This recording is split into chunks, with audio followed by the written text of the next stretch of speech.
So I'm going to just keep following on this, riffing on this theme that's been very strong for me lately, which is that the difference between the Dhamma and the world, that achievement in the world is defined by how much we get done, how much we do, and achievement in the Dhamma is defined by how much we can let go of and how much we can drop.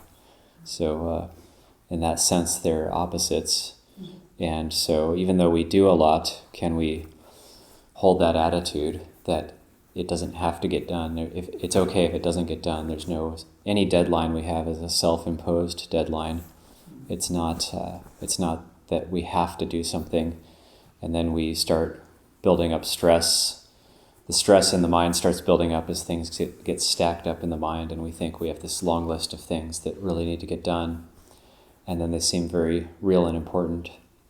So it's really good to come back to death contemplation, this idea of what's really important, and just that these things are just very, very small, minor things, and really the sticking with the trying to keep the mind in a state of peace, in a state of letting go, is very important. It reminds me of one of the most inspiring quotes from Luang Por Ban, where he says, the mind that has let go of everything, where does it abide?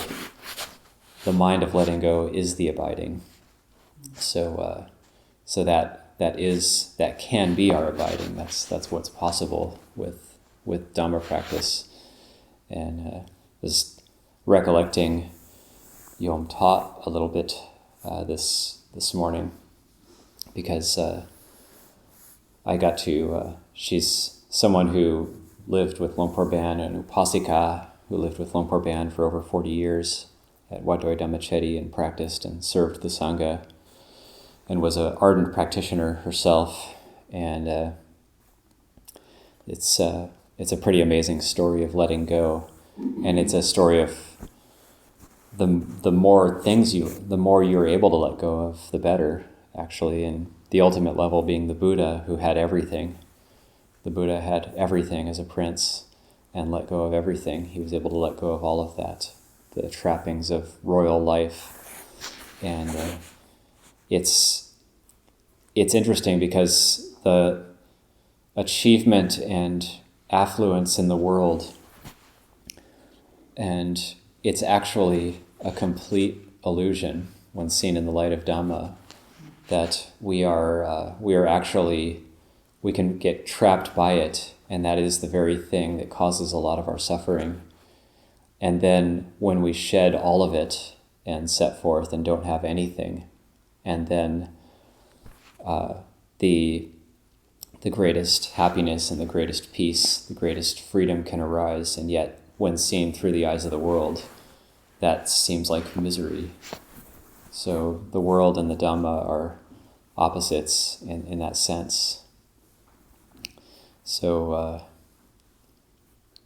yeah, just to tell briefly a truncated version of the story of Yom taught, that she was actually one of the top fashion designers in Thailand, and was the personal fashion designer for the Queen, and was good friends with her. And she had gone to a meal blessing, a meal nimon, where a meal invitation at, I believe it was at Wat Doi Dhammachedi, and it was Luang Pu Fun who was presiding, and he's one of he's actually one of Luang Por Cha's teachers. Not many people know that, and that's why Luang Por Cha took 99 bhikkhus to Luang Por Fun's funeral. But Luang Pu Fun was presiding, and so it's traditional that after the meal blessing, then the Ajahn will have this holy water that he's kind of sprinkling on people, and everybody has their hands in Anjali, and if people feel like they're getting blessed by this holy water, and then she said, "No, none for me, please, none for me." And he stopped and, "What are you talking about?" And then she said, I only want path fruit and nibbana. I don't want the holy water." And she's like, "I want to practice." And so then he said, "Okay, come back tomorrow." So then she went back and took refuge with Luang Pu Fun.